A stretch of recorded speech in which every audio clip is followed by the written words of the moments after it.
Hello, how's it going? Today I wanted to talk a little bit about the importance of allowing yourself to feel.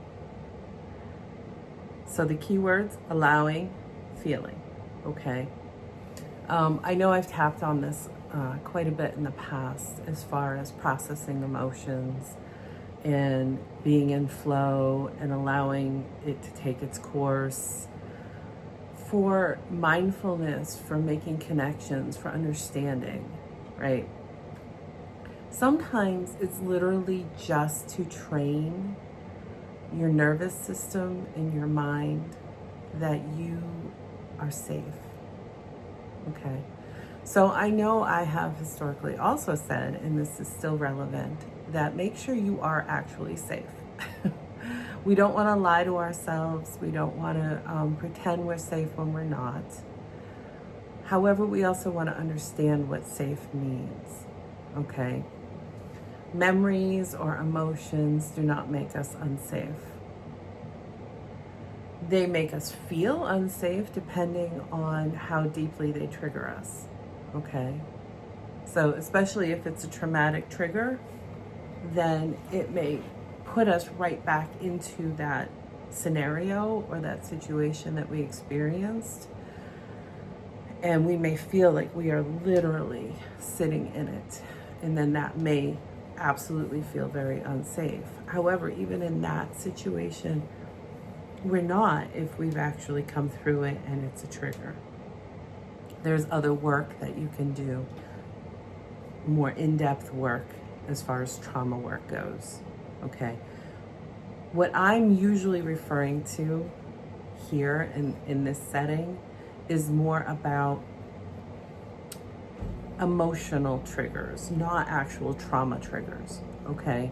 So if I'm feeling a certain way, maybe that's really sad or really angry or you name it. Okay, those are usually the stronger ones that we try to avoid. But whatever emotion it is that we tend to avoid, and it's going to be different for all of us, but it's usually one of those stronger ones that we have built a belief system around as it being bad for us, bad, a judgment, right? Or negative in some context.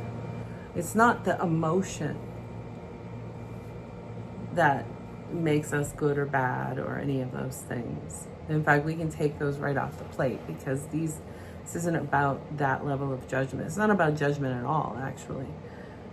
Emotions are just trying to tell us something about our situation. Oftentimes, we misinterpret what they're telling us, okay?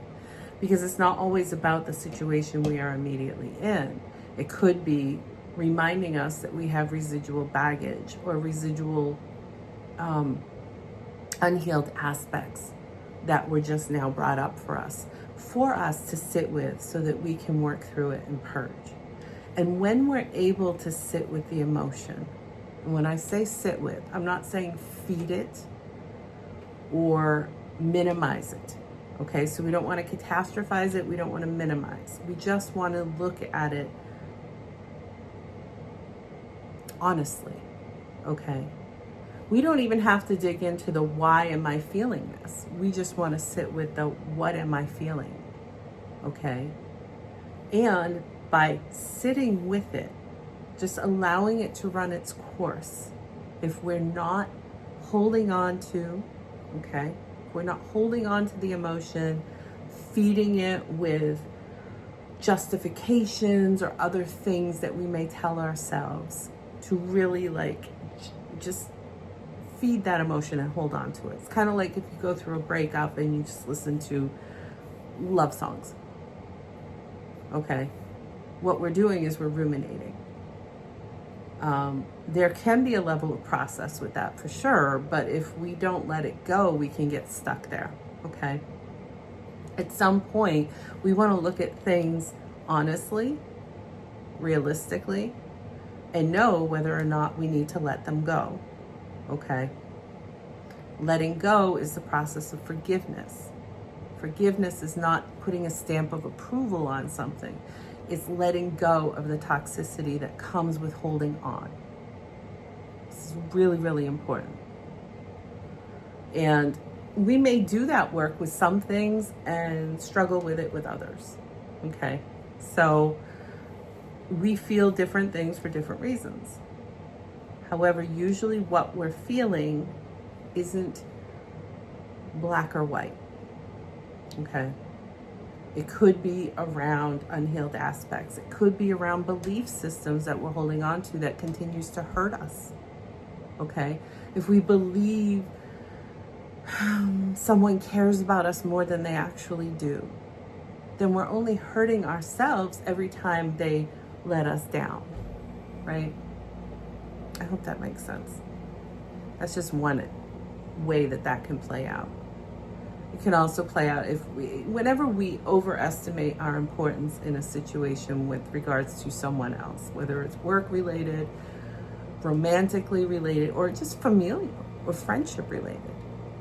Okay, sometimes we see in others things that they don't see in themselves. So if we're not careful and we're holding them at the potential level that we see in them, we may we basically allow them to misuse us in a sense, because we're not dealing with them on a realistic level on how they're showing up or not showing up. We're dealing with them based on our illusion, okay, on our fantasy, if you will, of what it could be or should be, or, shaming, right? Whatever. But not on how it is actually presenting, okay? So feelings come up for all kinds of different reasons. If we're telling ourselves a story, this taps a little bit on my last video, but if we're telling ourselves a story, we also have to recognize the impact that has on us, okay? Am I telling myself a story that I'm unlovable because maybe that's an underlying belief system based on how I was raised, and therefore I'm never vulnerable, I'm always keeping myself apart, and then disappointing myself every time someone treats me accordingly? Okay, again, one possible example.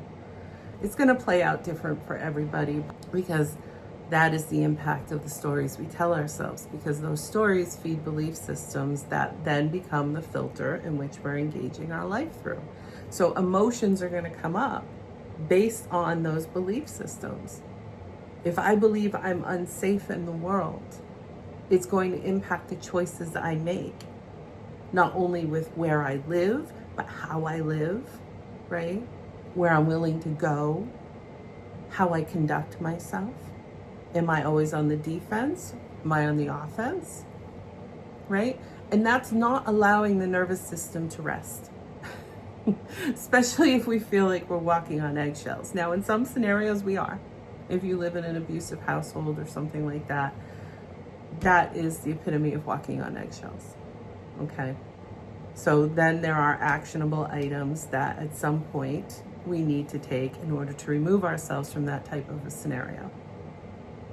However, when you've lived in that scenario for long enough, even when you go to a safe place, that's the work I'm talking about. But even then, it won't feel safe until we are able to heal our nervous system. And our nervous system isn't just mental, emotional, it's physical.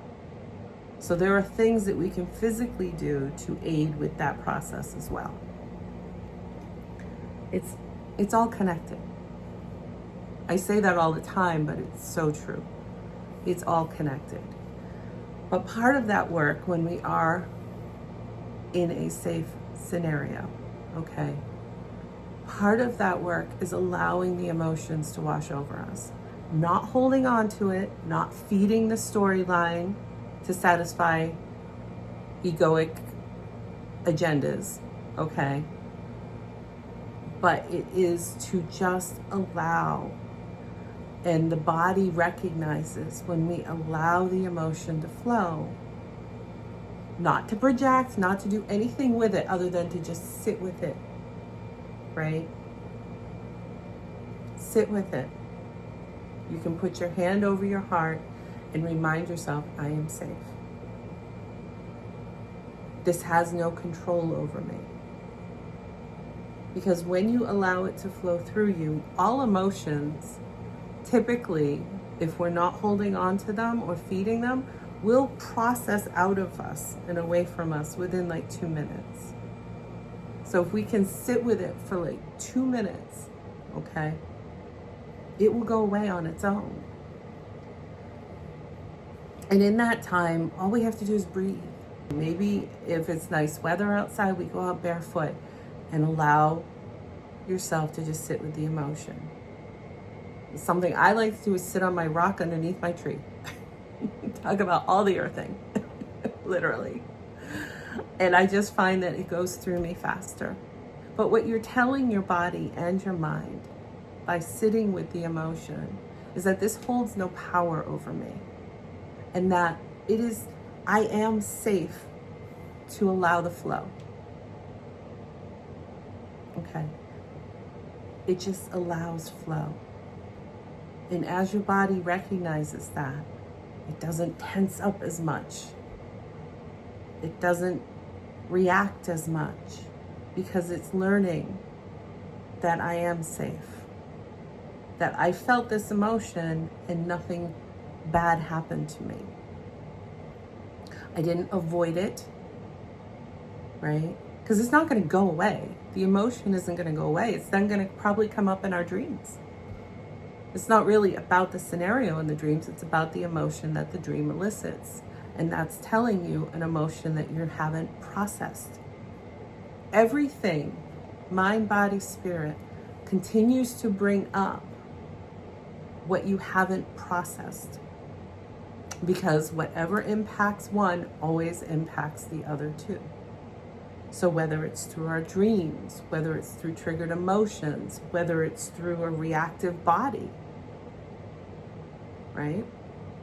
Because different emotions come out in our body differently. So any of those avenues, and this is why it's important to be mindful of all these things and make those connections for yourself. People experience different emotions in different places. Usually there's patterns. You know, like anxiety is often felt in the gut, right? Or in the heart area, the racing heart, okay? Chronic anxiety usually impacts our gut on some level, although a lot of things do.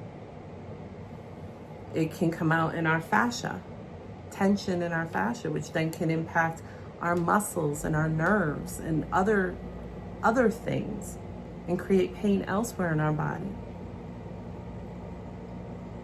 Stress, chronic stress can give us an ulcer or back issues, headaches. All of these things is on some levels stagnation when it presents in your body and you know it's related to some kind of an emotion. Usually stress, anger, negativity, because anger we clench up, right? Think of anger, fist, we clench up. Well, when we hold that for so long, it impacts our muscles, it impacts our body. Because even if we're not overtly clenching like that, we're not posturing or doing anything like that, we're still holding tension in our body. I remember going to a restorative yoga, and it was the whole now relax. And through the meditation, I realized I kept relaxing. So I'm like, where was I here? That finally I feel like I'm floating, right? So there's different levels, and we can hold that within ourselves. So again, be mindful. How does that play out in your life? But when we allow ourselves to hold the emotion, to sit with the emotion, and to let it go, our body starts to relax. Our emotions start to be less reactive. Our body starts to become less reactive. Our thoughts start to put less pressure. Okay? But it's not all or nothing, and it's not like it's not going to come back around, because life is cyclical. You know, just when we think we get to a place of complete healing or whatever, something else may come up that just dredges up a little bit more. And that's okay. Doesn't mean we're not making progress. But the impact of feeling your emotions, even the good ones, when we can sit with that lightness of heart, or that just excitement of the future or something coming up. You know, you think about on a basic level when you got a vacation that you've been looking forward to coming up, how that feels in your body, right? You may still be the same weight, same body size, same everything, but you may feel lighter, because that's the energy, that's the emotion, that's the impact it can have, and why creating your best life, creating happiness for yourself by letting go of toxicity, by moving through it and creating safety for yourself, can be so impactful and so much more enjoyable. I don't know if that was proper English. Anyway, I hope this helps, and I look forward to talking to you again soon. Have a good one.